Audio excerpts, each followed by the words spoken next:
মেয়েদের বাজেট আসলে আনলিমিটেড থাকে এটা কখনোই লিমিট থাকে না। দেখা যাচ্ছে যে আমরা বাজেট নিয়ে আসি, এরপরেও বাজেটের চাইতে আমরা অনেক বেশি শপিং করে ফেলবো। ঈদের কেনাকাটা শুরু করেছেন, শুরু না মানে অলমোস্ট শেষ। ঈদে আপনার বাজেট কত ছিল? বাজেট 2 লাখের মতো।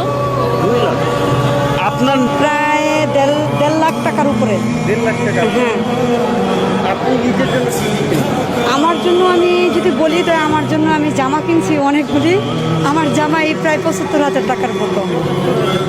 জি এটা কি স্বাভাবিক প্রত্যেক ঈদেই থাকে? হ্যাঁ, প্রত্যেকে দেয়। ঈদের বাজেট তো হচ্ছে 20,000-এর মতো।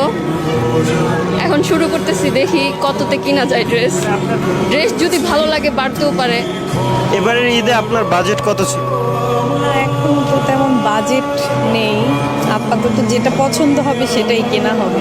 10,000 প্লাস প্লাস হবে। একটা কথা সেটা এক্সাক্ট বলা যাচ্ছে না। এর জন্য এবার মার্কেট কি করা হয়েছে, আগে আগে সংসার, তারপর হলো নিজের। ওই বোর্ডটাকে নিয়ে শেষ করতে পারি না, আপনি তো নিজেরটা চিন্তা করতেছেন। আমি তো নিজেরটা নিয়ে ভাবছি না, আগে ফ্যামিলিটা। আমারটা পরে নেব, আগে ফ্যামিলির জন্য সবার জন্য নেব।